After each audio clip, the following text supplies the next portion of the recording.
Hey everybody. Oh man. Oh, another one. Just another was that 6 in a row? Another loss. It's brutal right now. It's absolutely brutal. Kraken Nation. Thanks everybody for joining us here. Emerald City Hockey Post Game Live presented by Flat Stick Pub. Telling you, if ever there was a time to take advantage after the game of those post-game $1 off beer at the South Lake Union location, this is another good one, right? This is another great opportunity for that. Or to, play some mini golf, play some duffel board, try to get your mind off of things because it's getting bad, guys. You know what? It's not getting bad. It's that it just keeps happening. I wanna have a dance party with you all again. I really do. I wanna be able to drink Gatorade again. Oh, come on. Alright, though. There's some positives from this one. The Kraken did have a good home effort, right, to kickstart the 6-game homestand. Like, you put up 39 shots on goal against only 17 on the other side. Most of the time, you're gonna win that game. It's just right now the Kraken seem immune to winning. Um Yeah, they're just I don't know. I don't know what else to say. This was an interesting game in the sense that every goal scored in this one was a player getting lost in coverage, right? Every single one, whether it's the Palat and Nemec goals for New Jersey, whether it was Ty Cartier for the Kraken, they were all great examples. Like this would be a heck of a game to break down video coach wise of, players finding the gaps in defensive coverage, getting open and being able to score based off of that. So that was kind of like fun to watch, I guess. It's just unfortunate that that happened more for New Jersey than it did for the Kraken. I don't know. It's tough. It's tough. I'm kind of all over the place on this one just because the Kraken did play really well. It was a good effort from them. They get the shot volume. Grew looked good. The defense just made two mistakes, and that was just it. And it's not necessarily fair, but it's the way that the game went. So I'm kind of on the fence. But at the same time, you lost 6 straight. That's bad. It's not good. Light with the super chat here. Thank you very much, Light. I'll say it. That was the best 60 minutes the team has played all season. Deserved to win with the effort. Play like that, you can change the season. Impressed with Riker too. So there we go. I mean, you're saying it. I guess I was working my way there too, but we'll go with you, Light. It was a really good effort from them. Like they came out. This is When was the last time we saw them play all 3 periods like this, right? It's been a long time since we've seen that kind of consistent, sustained pressure from them. They looked fantastic throughout. I mean, it was just bad luck, right? They hit 2 posts. Vince Dunn gets a post. McCann gets a post. I think Bjorkstrand got a post even before that. I mean, there was just a ton of posts tonight. It was just one of those games where things just didn't quite go their way, unfortunately. But I'm with you, Light. I thought this was by far and away their best like effort level performance that we've seen from them in a long time. And I agree, they did deserve a win given how much they outplayed New Jersey. I haven't looked at the expected goals numbers, but certainly from just a pure shot and chance volume uh uh way of things. No, yeah, money puck. I mean, they're like 80% on the winometer. Yeah, they deserve to win this game. Impressed with Riker too. Yeah, I was impressed with Riker as well. I thought he played really well. I thought he played pretty conservative for Riker Evans based on what I've seen him do with Coachella Valley or even back in the day with the Pats. I thought he was a little conservative in the defensive zone, but to be perfectly honest, it's kind of what the Kraken need right now. They've been struggling a lot with that, so I'm all right with it. I'm all right with it. Um, yeah, I thought Riker had a really solid game. He had that great play behind the net coming around, trying to sneak one in. That looked really solid. Not too many like issues or lost coverage things. So there's some positives there. Coop, how is it possible for one team to miss as many wide open prime scoring chances as this team does? Post or not, just a million chances against a bad goalie. Just one goal. I'm telling you, we hit the post a lot. Like, it does keep happening, and, it is just a bad, like, luck thing. Like, I don't think they think they're playing posts, like it's, stick time at the local rink and you don't have goalies. I really don't think that's what's going on with the Kraken. They just can't seem to get it in. Absurdly sane with the crying emoji. I really feel that. The Markcast winning is not an expectation anymore. A win would be a surprise. Oof. I mean, it's a little harsh, but it's not too far off right now. Being a Kraken fan is an exercise in misery. I feel like we're past the point where they generate chances means anything. Quality chances don't matter when the team is seemingly not skilled enough to actually convert. I would push back on that a little bit. Like, I do think they're skilled enough. Like, Jared McCann capitalized. Like, he had two great opportunities in this one. He capitalizes on those more often than not, right? Like, he is skilled enough to do that. Bjorkstrand, we've seen that from him too. It's just one of those, like, they're doing the hard part, which is getting open. It's creating time and space for yourself. It's getting to the slot. It's they're doing the supposed hard part, and then you're just supposed to finish on those opportunities, and they cannot finish to save their lives. I don't know what that's about, but they just can't do it. Oh man, Maddie Payne, I feel pain.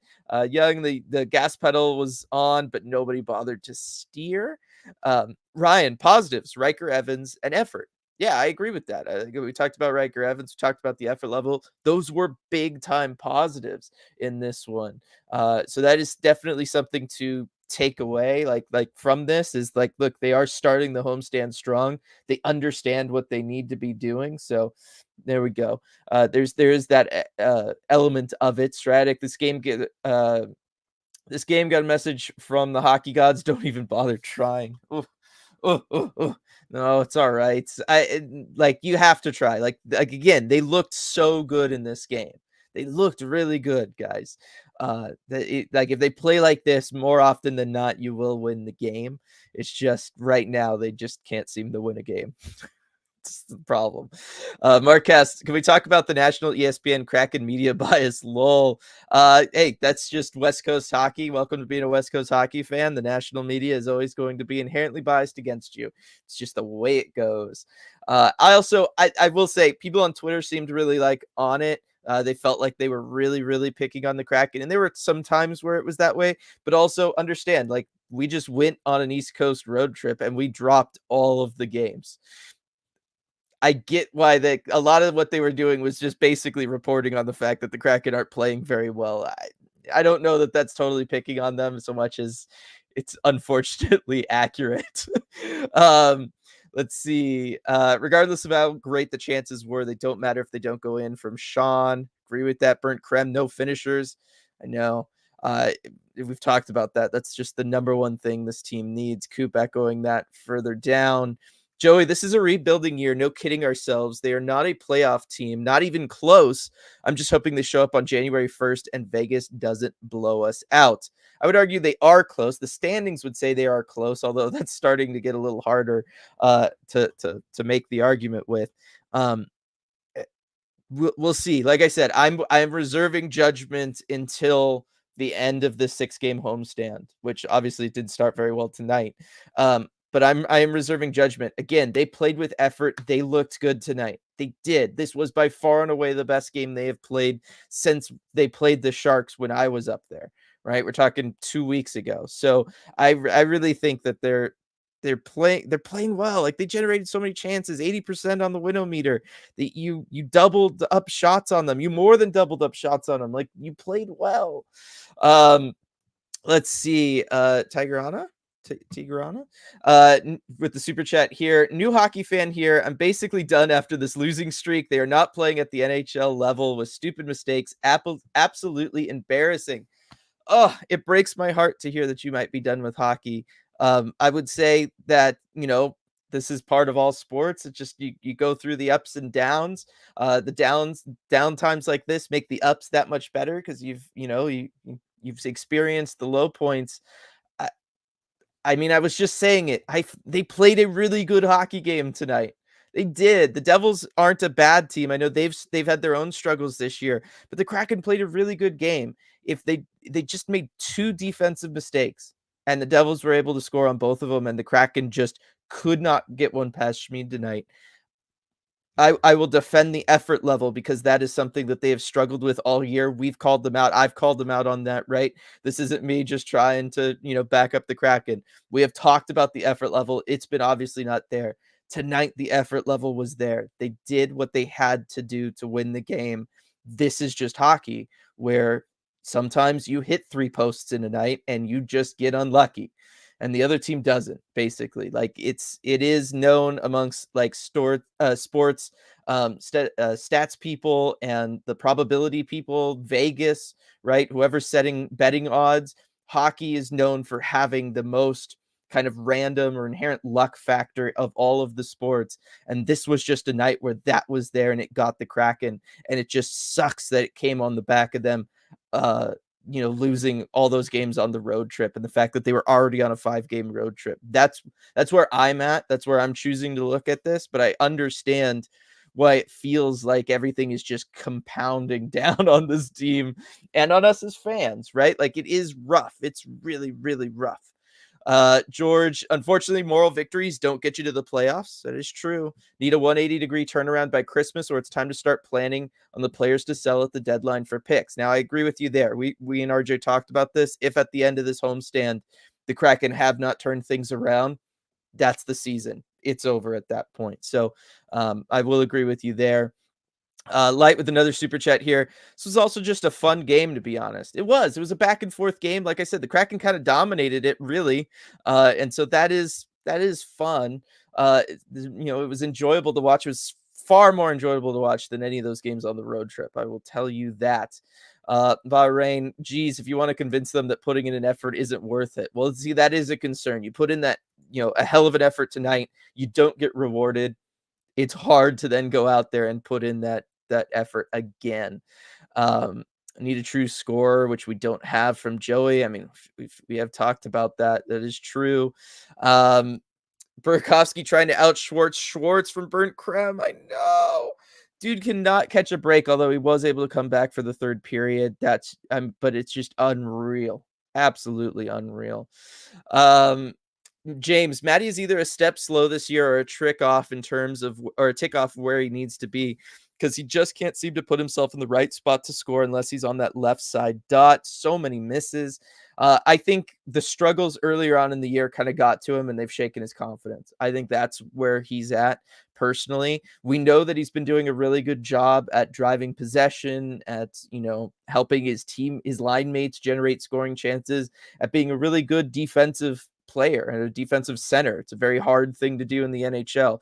But I do think that his offensive, just like earlier in the year when we talked about this, I think his offensive confidence is just completely shot right now. He doesn't trust himself to take a shot, or he hesitates because he doesn't fully trust himself. And that allows somebody to get into the shooting lane, or it allows a defender to make a play on him. And then he's not able to get a shot off clean, or the puck gets poked away from him or something like that. But right now, I think it's just a confidence factor with Matty rather than anything else. That being said, that's still not good, and it's still something love to see him be able to work through. Gary, I'm done with Dumoulin.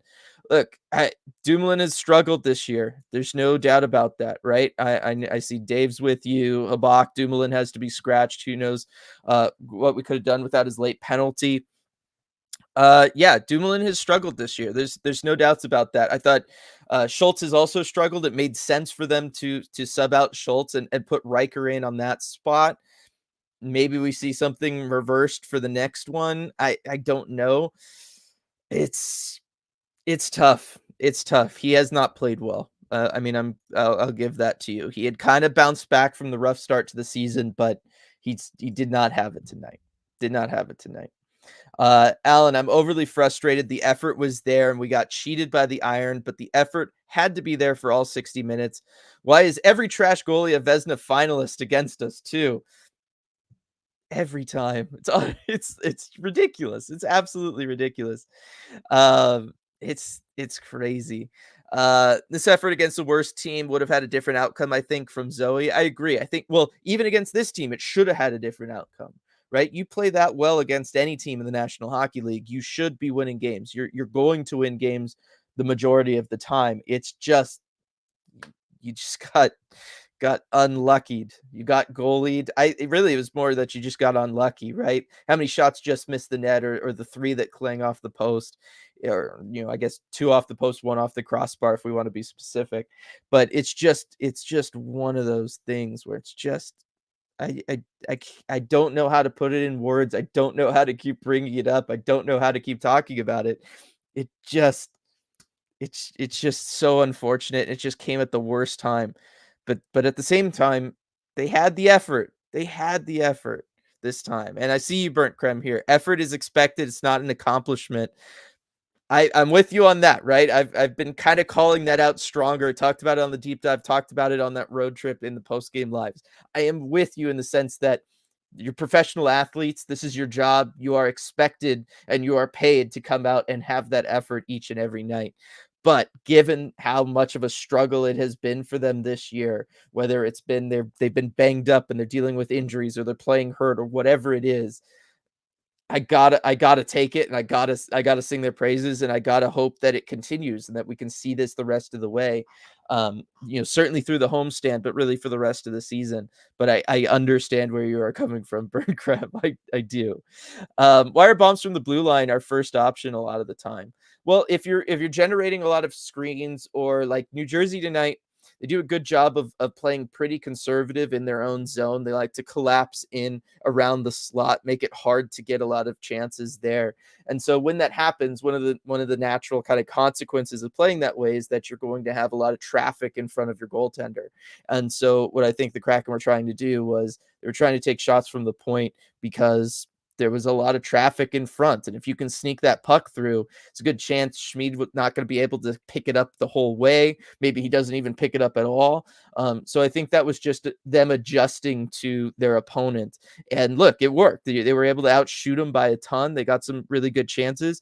And then by doing that, you cause the wingers especially, but you cause the defense from the other team to have to play up a little bit. They have to get a little bit more aggressive coming up against your defensemen, because they are generating all that offense. And then that leaves open holes and gaps for you to exploit further down, higher percentage chances, all of that kind of stuff. But a lot of that was just because New Jersey does a really good job of just being really conservative and just kind of boxing themselves in. They look a lot like the four-man box PK formation. Go back and watch 5-on-5 in this game. It's like they're running a box PK formation at 5-on-5. That's just what they like to do here.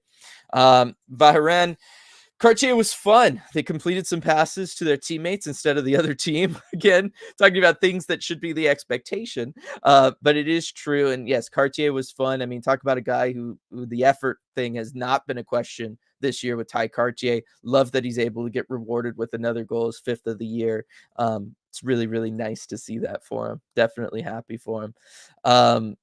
Let's see. I need more Vince Dunn clappers. He scored last game and should have tonight. It's crazy, but that's our most consistent offensive look from Coop.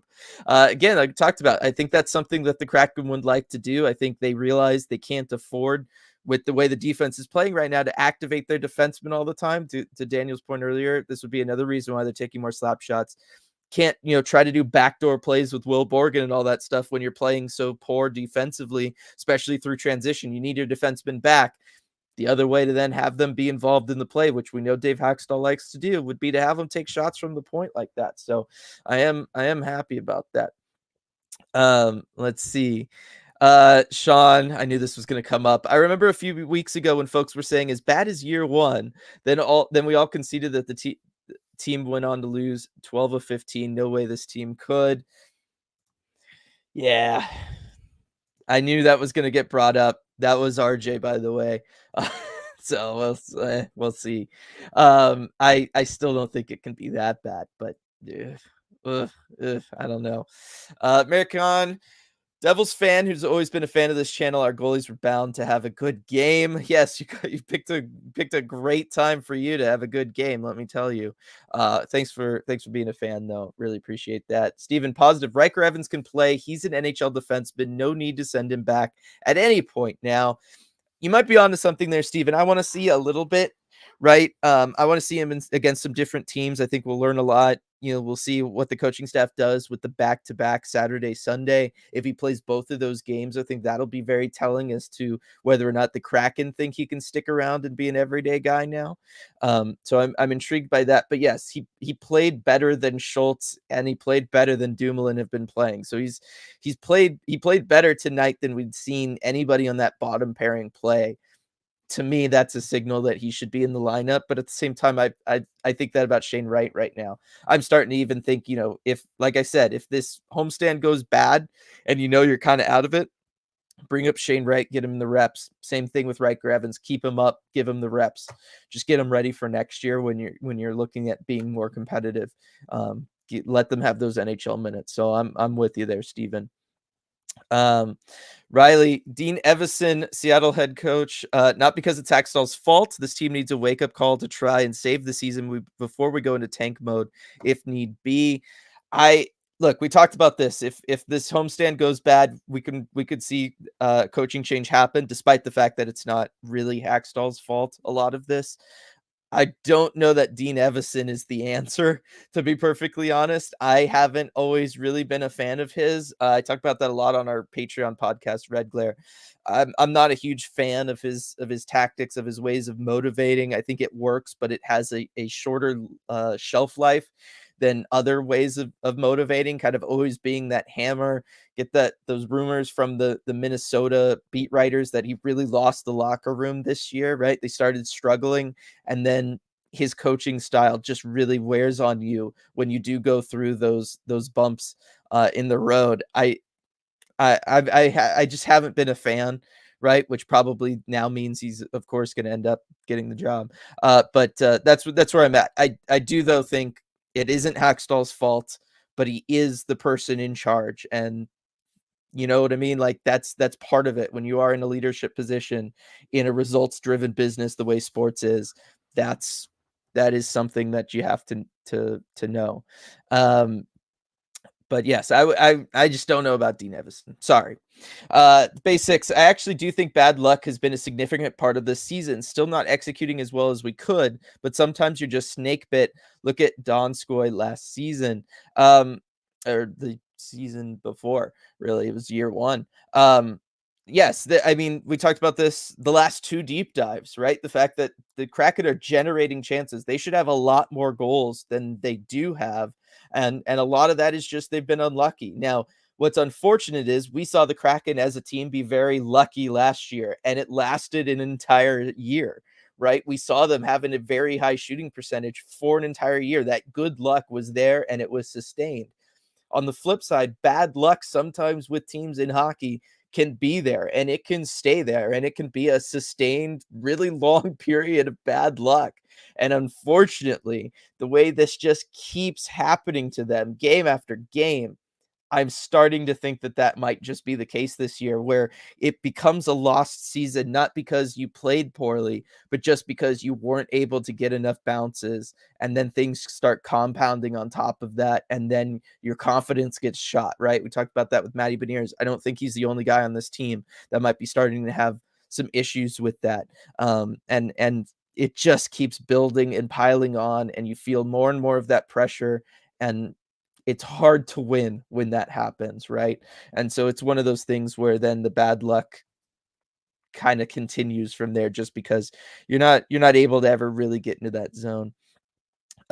Stratic, I do think that Money Puck is overstating things based on their model, not incorporating pre-shot movement. Easier to hit posts when the goalie is square from no pre-shot movement. Yeah, I mean, there's lots of things that aren't perfect about Money Puck or about expected goals or any of that kind of stuff. 1,000% there with you, Striatic. You know that we've RJ talks about that a lot more than I do, but I'm there with you with that, because especially if you look at like the New Jersey goals. I just happen to have it up right now. You're looking at which Nemich's goal, 8.7% chance of scoring, and the other goal, Palat's goal, 7.8% chance. Those guys were completely lost in coverage, had all the time and space in the world, and a goaltender who wasn't in position. Those goals are scored, right? To RJ's point, this is what he's been talking about a lot. Those goals are converted a heck of a lot more than under 10%, right? Than 7 or 8%. Like those are shots that are going to go in at the NHL level over 50% of the time. So that is another, right? This is the example RJ's been using. I'll go ahead and make it here. That's a good example of why it's not always like the best or most accurate model. Um, so I'll give you that for sure. Daniel, Maddie's chance was such a missed opportunity. Christian, Maddie flubbed an easy shot, and then why did McCann not use Gord on the 2-on-1? Tyler Toffoli was playing the 2-on-1 right. I don't know that McCann would have been able to get the pass across to Yanni Gord. Ideally, what you want is, well, realistically, Jared McCann's the best shooter this team has. I want him taking that shot, right? But if he's going to take the shot and you do want to incorporate Yanni Gord, what you would do is you would take a low shot, try to go 5-hole. And if Schmid closes the 5-hole, it's going to bounce off his pads and there's going to be a rebound there. And Yanni Gord is the only person in position to go and collect that rebound, because the way Tyler Toffoli is defending that 2-on-1, he's taken away the pass. He's going to go down on his belly. He's going to be taken out of the play from that point on. If you are Jared McCann and you want to get that puck across, you can. You have to use the goaltender's pads. But that being said, Jared McCann, 40 goal scorer, on pace for a high 30s number this year. I'm okay with him just taking the shot.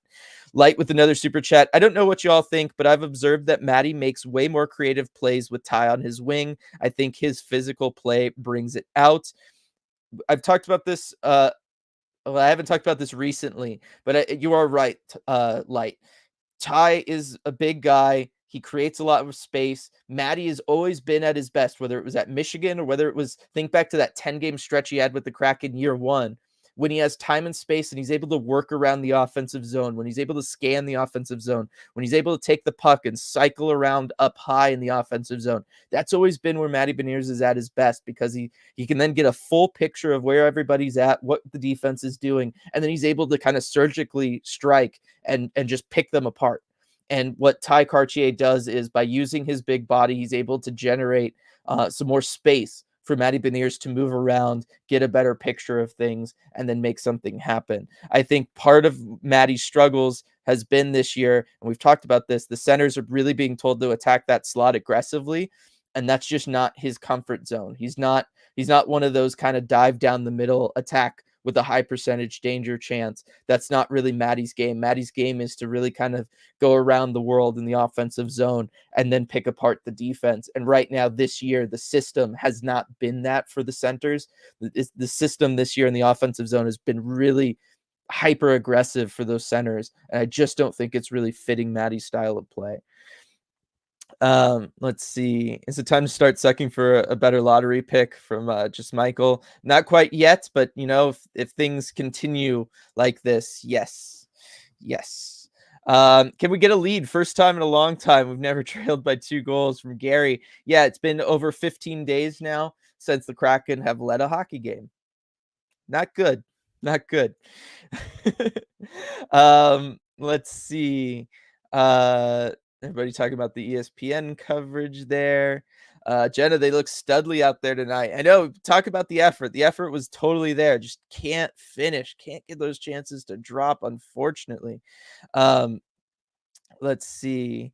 It sucks when you play just well enough to lose for the basics. That's a good line right there. I'm not gonna lie.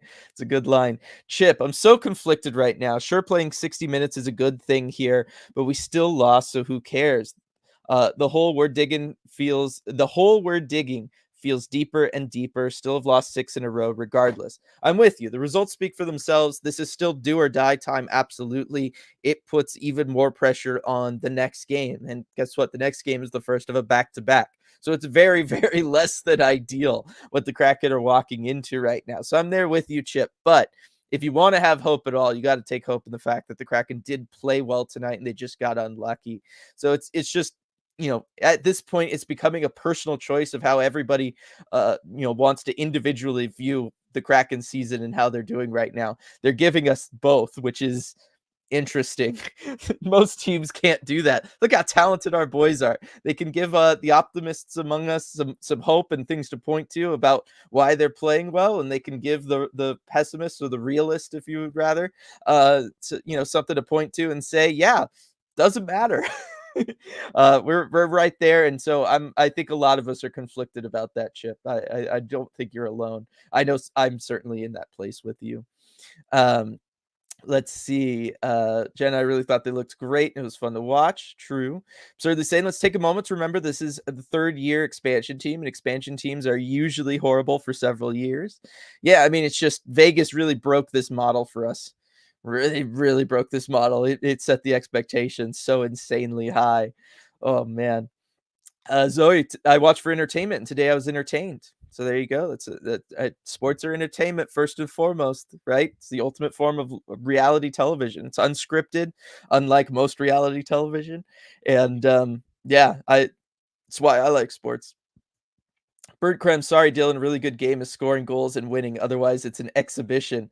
I would disagree with that. There's lots of good hockey games that my team has lost, but I could still recognize that it was a good game. I would disagree with that one, Bird Creme. B, the effort was there, which is great. It's just hard for it to feel meaningful when it's the sixth loss in a row and they weren't able to finish any of their great chances. So it's a sentiment a lot of us are really sharing. It seems like Dave. Don't forget to like the stream. 126 in chat. Let's show our love for Emerald City Hockey, sponsored by Flat Stick Pub. Love the sponsor. Shout out there, Dave. Really appreciate it. Yes, like the stream, everybody. RJ should be with us, whenever. I know they were still waiting on Wenberg and Hackstall last that I saw. Um, wonder what that means. I guess we'll ask RJ when he does join us here. Um, let's see. I don't think Berkey's ready to come back. That was too big of a scare. It depends. I don't know. I don't know that Hackstall will tell us anything tonight. Maybe we'll get more tomorrow if they do a practice. I'm kind of split on whether or not I think they'll practice tomorrow, just because you have the back-to-backs over the weekend. I don't know, but yes, it was a scare from Berkey for sure. Um, let's see. ESPN butchered multiple players' names. Terrible watch. All right, I wasn't talking about that part. That is a problem. Um, Sam, remember when Nemec was our highly projected and most likely first round pick in 2022 until Montreal opened Pandora's box? I sure do. Yes, I remember that. I had him mocked to us. I was really excited for Simone Nemec to be a Seattle Kraken. Obviously thrilled to have Shane Wright. I think long-term Shane Wright's going to be a wonderful player for the Kraken, as Nemec is going to be for the New Jersey Devils. They're both really good players. It is one of those things that for a long time I had Nemec going to the Kraken and getting past New Jersey because I thought New Jersey would take Slavkovsky if he was there. They needed a big physical winger. They ended up trading for Timo Meyer, and then they were able to keep him after his contract was up, which was another question. And so that freed them up to look at a Nemec, and unfortunately, he was gone by the time the Kraken picked. But fortunately for the Kraken, Shane Wright was passed over, and we were able to grab him. So some good stuff. Fusion Mix Dumoulin, the Ryan Suter of the Pacific, and I will assume you mean late career Ryan Suter and not like in his prime Ryan Suter. Just like this is late career Brian Dumoulin rather than in his prime Brian Dumoulin. So yes, yeah, the defense needs help. That being said, both goals, both lost coverages in this game. The defensive pair out there was Dunn Larson, and the first goal, the Andre Palat goal, 1,000% on Adam Larson. He is by far and away more responsible for that goal against than anybody else out there on the ice. And this is me saying this, everybody. Adam Larson's biggest defender, his biggest fan. I've got the deep V from him right here, right? That goal is 1,000% on Adam Larson because he decides to play that so high. When New Jersey comes into the zone, he stops with the guy who pulls up. I don't remember who it is on the backside there, but he decides to stop with him, and two Devils get behind him, including Andre Palat, who of course gets the goal, and that's why he was open, and Grubauer had no chance. It was all on that decision from Adam Larson. He just too often lately, guys are getting behind him. Vince Dunn struggling as well on that deep pair. That's why I was getting on board with RJ's kind of theory of maybe breaking up that defensive pair. We saw it again tonight. The second coverage loss wasn't so much on them. That realistically, Cartier is the winger that should have jumped up and taken Nemec, but I will say that was for everybody talking about other defensemen tonight. The two defensemen on the ice when the Kraken were scored on was Vince Dunn and Adam Larson. Uh, Autumn, Maddie's contract extension won't be as expensive now. I'm starting to think we're heading towards bridge deal territory just because I can't imagine him wanting to lock in for 8 years coming off of this season. Just being real. Um, let's see here. Celebrini will be this team's first star, a true first line center. They should trade the dead weight. Not that this team needs any help to tank. Sharks are also tied with the Kraken in wins. Gosh, it's getting worse. It's getting worse. I guess I'm gonna yeah, I mean, look, I start the prospect scouting reports in January. I guess we're gonna all be paying more attention to those than we really thought we were going to do. Nicole, do you think these lines are staying? Kind of sick of the shakeups that have no result. I think the forward lines will stay as long as there aren't injuries. Keep in mind, Hackstall was trying to keep these lines together more as the season got on. It's just they've just been so besieged with injuries. Guys like Brandon Tanev in and out of the lineup, Berkey back, but then he's gone, and we don't know if he's going to be gone again. Jaden Schwartz getting hurt. That's been mostly what's causing the shakeups lately here for the Kraken. So that's a little out of his control. But I will say that, like I was just saying, I think the place to start shaking things up. I'm with you. Leave the forward lines alone. I do like these lines to answer your first question. Shake up the defense. Defense absolutely needs the wake up call. Obviously, bringing up Riker Evans was good. There was a good effort from the club tonight. Defense could still be better. Still could be better. Let's see. It's an interesting chant there to be saying. Let's see, for Celebrini that everybody's got there. Coop, honestly, what is our offensive scheme 5v5? I know we try to feed the front of the forecheck right away, but after that doesn't work. We just shoot into screens from 30 feet away. I don't see any strategy. So when they enter the zone really quick, pull out the whiteboard here. When they're attacking in transition, the number one thing the Kraken want to be doing, and this is what I was talking about, doesn't feed into it doesn't really feed into Wenberg or Maddie's stuff. So, take that for what you will. The number one thing the Kraken want to be doing is they want to be generating a chance from right in here. They want that low slot look, that high percentage chance. If you're looking at their shot charts, their heat maps, they've been doing a really good job of doing that. They want to create a lot of those chances. A lot of times how they've been doing that is they've been taking the puck and they do the kind of dump and chase thing. They have a winger go low, and then ideally what they want is a winger to collect the puck in the corner, right? And then as the center's streaking in here, make that pass over to the wing, over to the center, allow the center to kind of then get a point blank shot. Maybe they're coming like this, and you get it from a little bit more of an angle. But that's what the Kraken are trying to do. Now, when they can't make the pass out to the center, or they get bogged down here in the corner off the dump, and they have to kind of cycle the puck back around, and you got another winger here in the other corner, and they're bogged down with somebody. That's when we're seeing them pass it back to the point, at which point their plan, like I was talking about earlier, it's just get bodies in front, take that shot from the back, and hope that you've got a ton of traffic that the goaltender isn't going to be able to check it. You're going to be able to have numbers down low. Maybe you score off a rebound chance, all that kind of stuff. Kraken have had a lot of good rebound chances this season, and they just haven't been able to put any of them home, which is, of course, a problem. I'm not saying it's the best strategy in the world, but that is the strategy, right? You're asking what the strategy is. The idea is to dump it into the corner, break it out of the corner really quick, hit the center coming in the slot. If that doesn't work, bunch up in front of the net, get the shot from the point, win with either traffic in front or collect the rebound and try to put that home against a scrambling goaltender. Again, that's the idea. They execute it well at times. They don't finish it often. Whether they're executing it well or not, they're not finishing on it. So that's where the whole system starts falling apart for them. Elizabeth, thank you for the big super chat. Really, really appreciate that. I had fun with this one. I appreciate the effort, adjustment, and initiative.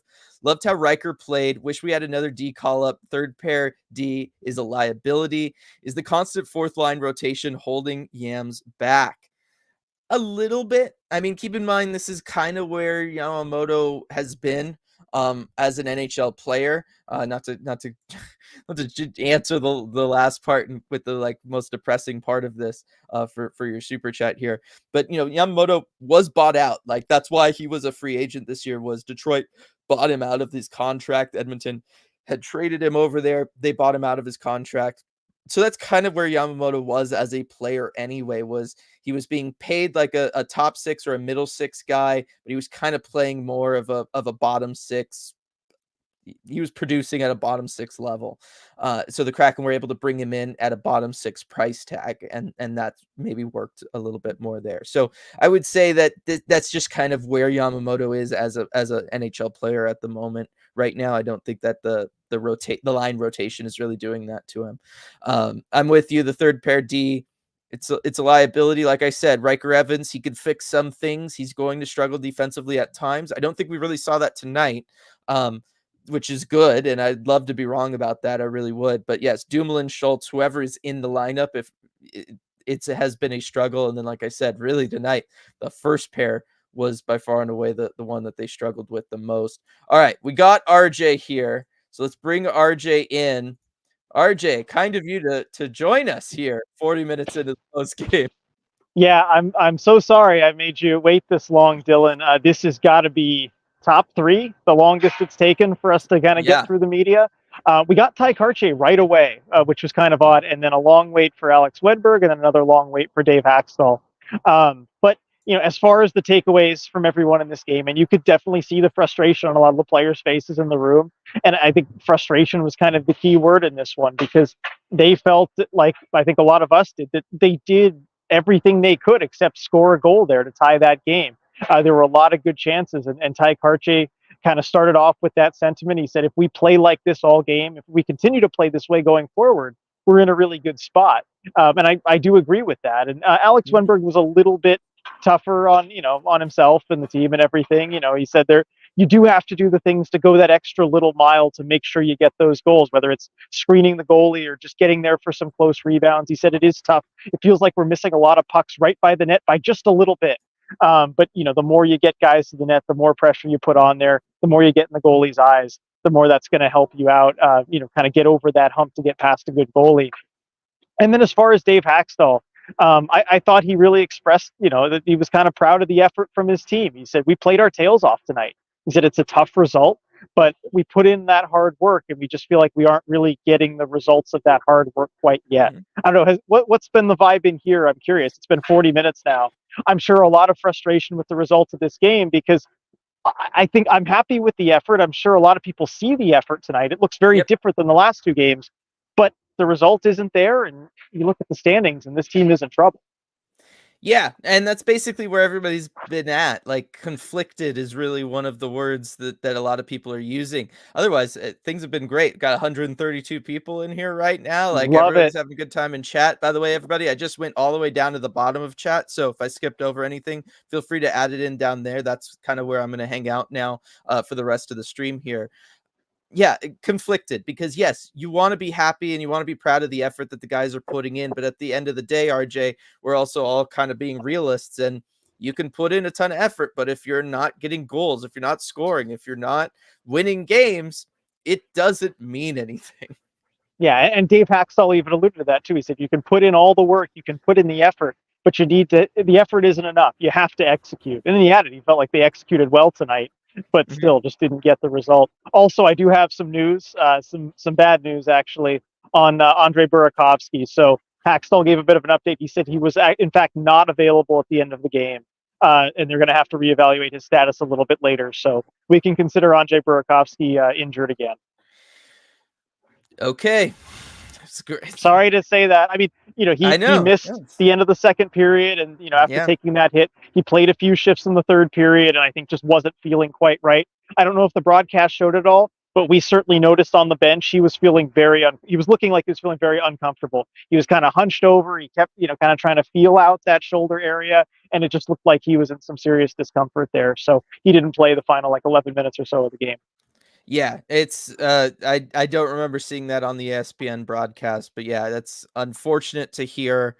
I guess the line shuffles is gonna be back in effect, RJ. We talked about that earlier. We were hoping that the lines would kind of stabilize a little bit, just no more injuries, but here we are. Yeah. What'd you Ugh, think of his? I don't. You may have talked about it already, but what'd you think of yeah. his game when He he was wasn't hurt? He was fine. Now look, this in some ways it doesn't entirely surprise me, right, RJ? Because like just a week ago, I was saying he didn't look like he was particularly close in practice back when he still had the red no contact jersey. He wasn't taking shots, he wasn't using his shoulder at all. It felt very fast. Him like all of a sudden he's better and he can shoot the puck and he's doing all of those things. So in some ways, I guess now like hindsight, right? I'm feeling like maybe this isn't too surprising. I thought he looked okay in the game, right? He looked rusty. He looked like somebody who has played a handful of hockey games in the last 12 months, which is what he is. Yeah, and he kind of alluded to that this morning a little bit, saying he just has to simplify and knows there's that curve of getting back. But I thought it was interesting too because Hackstall mentioned that like said Berkey's been chomping at the bit to get back into the lineup. And this morning he was asked, okay, what does that look like? When you're telling your coach, how do you let your coach know you're going to get back in there? And Burakovsky did mention that during the road trip he was telling Hackstall, I want to play, let's get in there. And so then they arranged, to have a doctor see him and kind of see if he could give that evaluation, give the green light there. Yeah, Dave pointing out, I remember when Berkey came back and seeing him talk to Yamamoto and seeing Yam's face, I knew it was bad. And Rachel agreeing with that as well. I mean, lots of people upset by that news. Obviously, it's not a great thing. Chip saying who's going to be the call up tomorrow morning. Yeah, I mean, you don't really need a call up necessarily. I mean, you've got the healthy scratch. Maybe Belmar comes back into the lineup or something. But I don't know. Maybe they could call up someone from Coachella Valley. I don't You know know what who's I would who's say? left. Maybe one of the guys. What would you'd say? Shane. Yeah, go Okay. for it. I think this is do or die time for the team, right? We talked about this. The Yeah. more I'm thinking about it, insert him into that, right? Like it's at least do or die time based on the effort I saw tonight from the team. They all seem to be there. I Yeah. don't think you have to worry about him walking into like a toxic locker room where everybody's like losing all hope and everything, because that's not what this team looked like tonight. So I think, you know what, Shane Wright, he looked really good while he was in there. Go ahead and give him another couple of games. Again, you got 6 games to work with still before you'd have to burn a year off his ELC. You got 5 games left on this homestand that you need to win.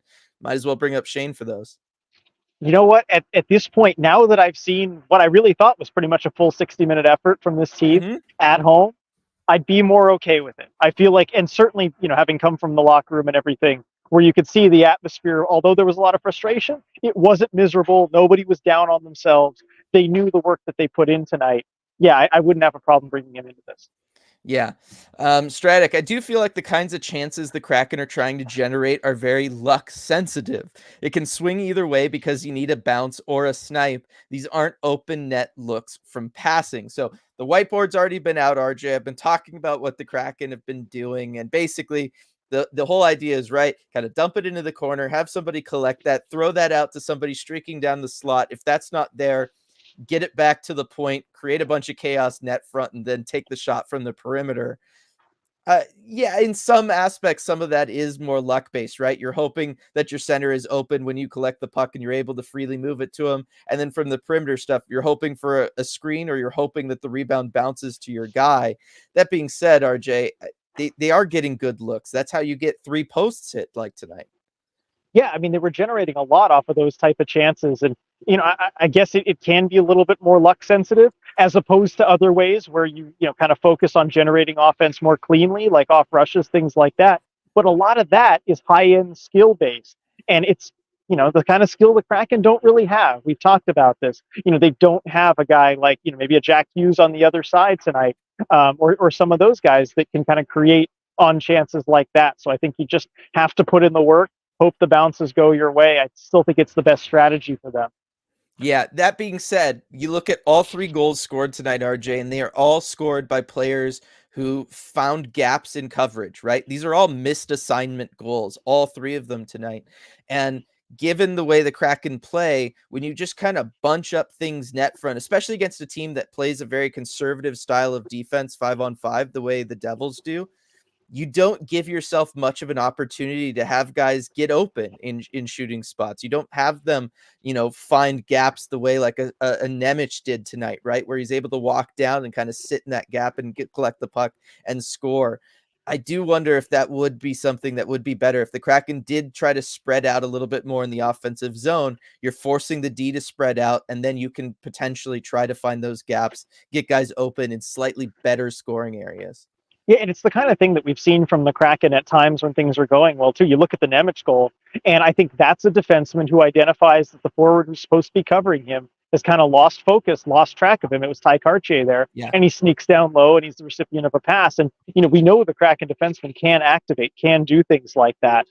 It's just a matter of actually going ahead and doing it and kind of giving them the green light. I think they were maybe a little bit more conservative in that they with Riker were. Evans coming in. Yeah. Not wanting to make the mistakes, and I don't fully blame them there. But still, it's the kind of thing I think could help them offensively. Yeah. B, injury luck has been abysmal this year. Karmic balance after last year, mostly injury free. Sure feels that way. It feels that way with both the injury luck and the shooting percentage luck, RJ.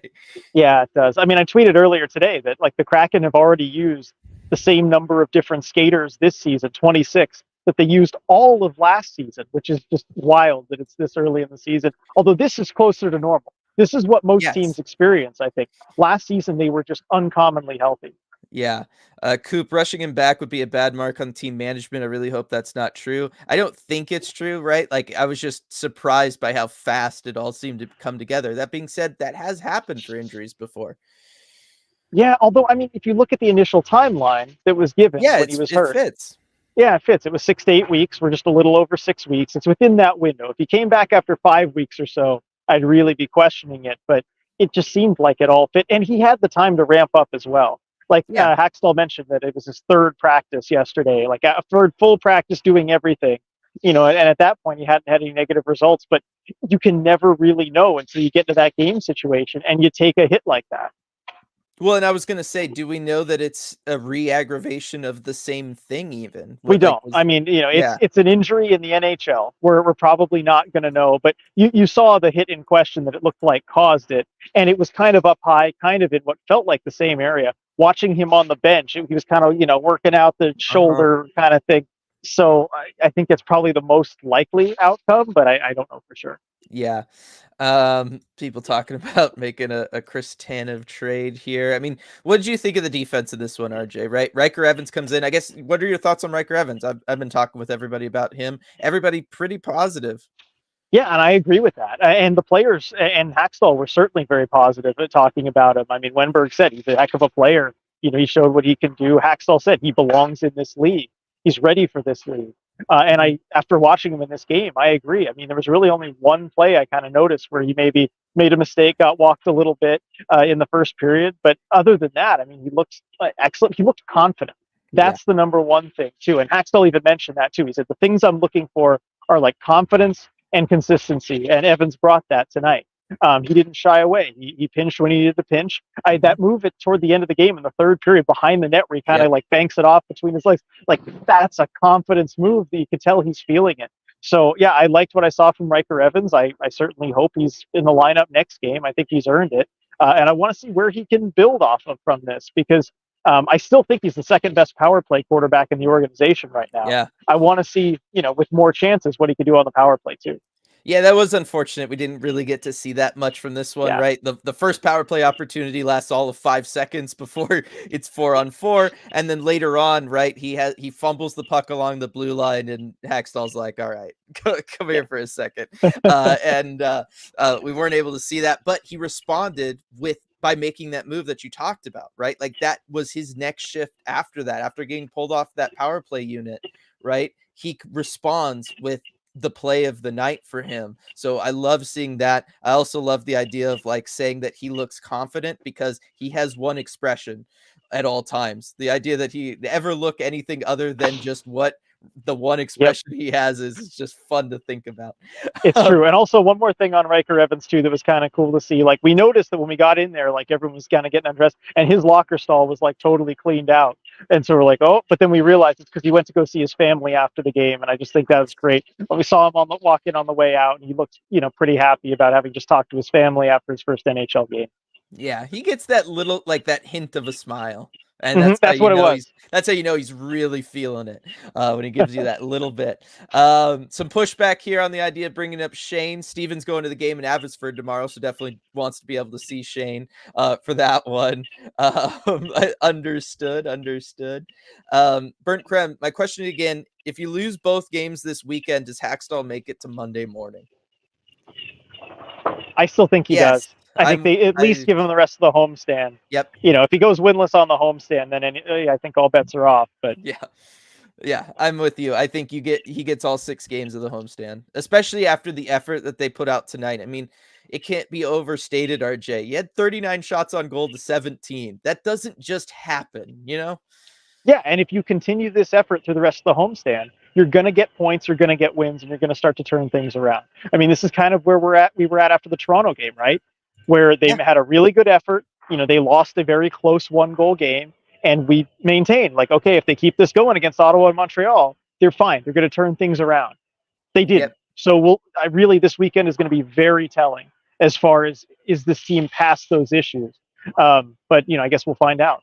Exactly. We've had some Devil fans in here. This is a new one. Maverick Attacks RJ. Devils fan here. I was really impressed with the way the Kraken played tonight. Suppressed our fast breakout most of the night, made us punt a million times, just hit some posts. It's true. I mean, the Kraken did outplay the Devils in this one. Like it just sucks, RJ, that one of those, normal hockey bad luck games had to come after you just finished a winless road trip. Right. In this context, it's just kind of that more painful. But it was also cool to see Dave Haxall talk about the blueprint against the Devils. There's a guy, Trey from Locked On Devils, who was there this morning at morning skate. And so he asked Haxall some Devils specific questions. What do you want to do specifically to shut this team down? And he mentioned the speed. He mentioned those fast break rushes that you have to be able to neutralize, and talked about the importance of like being in the right position for that. And then seeing it come together on the ice tonight was really cool, because usually we don't get that much of insight as far as like the game plan for a specific team. He's always, it's about our game, it's about what we do. But I think because there was a visiting reporter there, he, wanted to give him a little something. Yeah. So it was kind of cool to get that insight and see it come together on the ice. Definitely. Berkey said he was hella depressed on Kraken radio, by the way, from DDB. Rachel, we're also depressed, Berkey. Rexology, I like that Riker Evans played conservatively, shows that he can play that way and build his offensive game as he settles in. Keep him up. I really like that from Rexology, because that's very true. And that is something that you would love to see from a young guy, making his NHL debut and in trying to say, hey, I can stay here. Like, watch me cook here. Watch me grow. Watch, get excited alongside me. Yeah. And this was a game too, where you can't afford to make mistakes. And he knew that. And I think Riker Evans, he just really met the moment tonight. He played exactly the way that he needed to play. Yeah, definitely. This is from that same Devils fan. Hope you guys are treating Larson well. Can't believe the kid from the Devils 2012 finals run is already in his 30s. Yeah, I don't think we've ever talked with him about that, RJ. That No. would be an interesting one there. Yes, and Rebecca saying we are a pro Lars group in here for sure. I was critical of him on the Palat goal. He allows 2 guys to I get thought you behind him might be. there. He Yeah. played up high. I was critical on that, but yes, overall Maverick Attack Overall, group, Seattle is very, very pro Adam Larson, very pro Adam Larson, as are we. definitely. Yeah, I was gonna say I've got one of Dylan, one of his especially. Yeah. actual deep V sweaters right here. Dave, especially with struggling viewership on TV, free hockey games on TV are much needed. Oh yeah, we haven't even talked about that tonight. Oof, that's a lot there. We'll leave that one for another time as we're approaching the hour mark here. Chip, I think the Wild and the Blackhawks are our best chances for wins in the home stretch. Maybe the Lightning, since we beat them once this season. Panthers and Kings are almost certain L's, I think. I will say historically, we've always played very well against both the Panthers and the Kings. So there is that. I will also say, I mean, it's kind of weird. The Lightning are starting to turn it on right now. I'm not the Lightning, the Wild are starting to turn it on. Lightning are really struggling right now, with the exception of Kucherov. Yeah, they are. I mean, they're beatable, and the Kraken have done it already this season too. Yeah, it's unfortunate, RJ, that you lose 5 games, including all those games on the road trip. Then you come back, you have a great effort tonight, but you get unlucky and you drop this game. And then you got to walk into a back-to-back over the weekend. It's rough. I keep waiting for things to change, for things to get a little bit easier for this group, and it's relentless. I know we keep saying the schedule's going to lighten up, but it just hasn't, and it doesn't look like it's going to soon. But eventually, you'd think they'll get a little bit more time. Yeah, definitely. Alan, I'm going to be getting my Winter Classic jersey stitched this summer after the traffic dies down a bit. Can't hold back. It's got to be Big Cat. Love the pick. They've already run out of the numbers and letters to do the stitching for the Winter Classic jerseys once. I like the overall strategy of maybe waiting till summer, but I would keep in contact with Kraken team stores and see about how, whether or not they were going to make it to summer. So I just want Yep. to give you that, throw that out there. B, Kings Road win streak is crazy this year. Yes, they've won 11 road games to start the season, RJ. I think that there's a new I NHL could see record. the team. I could. It is a new NHL record. I don't. I could see the Kraken It, as the team to it beat. That they means match up they're well against the due. Kings. It means they're due. I mean, they came close against Columbus, who's not very good. The other night. I'm feeling that as the game that streak breaks. Yes, and also look, the Kraken are the team that goes into other people's building and ends their home win streaks. Maybe this is the time they defend the deep, RJ. Yep. Defend the deep. That's the motto this season. Got to do it at some point. Yep, as Fusion Mix is saying, Kings are due for a trap game. And then I think we'll end on this one, Coop, from Coop here. Talk about the Montreal goalie stuff. What the heck's up with that? Do you know what's up with that, RJ? Because that kind of came out of nowhere yesterday.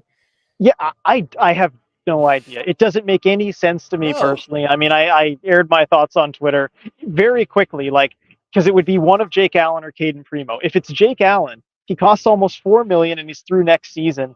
Assuming you can't move Grubauer, which I'm certainly going to assume, that means you have almost $10 million in the crease next season for two guys who are over the age of 33. Both of them have sub 900 save percentage. Like, that's kind of already the problem. So I don't think Yeah. that's a good idea. And if it's Caden Primo, I don't know that he's an upgrade over Joey Daccord. Like, I posted the two of their stats in the NHL and AHL right next to each other. I know those numbers don't tell the whole story, but there is nothing numbers wise you could look at that tells you Caden Primo is a better goalie than Joey Daccord. Yeah, I agree. I don't know where it came from. It very much surprised me. I guess we'll wait and see. Of all the things for the Kraken to be involved in trade market wise, that was the last thing I thought it would be. I can tell you, neither Jake Allen nor Caden Primo would have helped them win this game. That is very true. Very, very true. All right, everybody. I think that's going to do it for this. One more big shout out to Flat Stick Pub. Again, reminder at that South Lake Union location. I'll get back to showing off the pictures for my trip up there. Pre-game, if you're going to the game, you show your ticket there at that South Lake Union location. Get 50% off games such as duffel board, mini golf, all that great stuff. And then post-game, you get your $1 off beer if you stop there on your way out from the game. Great, fantastic deal. Lovely atmosphere. Can't say enough good things about it. So I want to thank them for sponsoring the post game as they do all year. That's going to do it for us here, and we will see you all after the next one.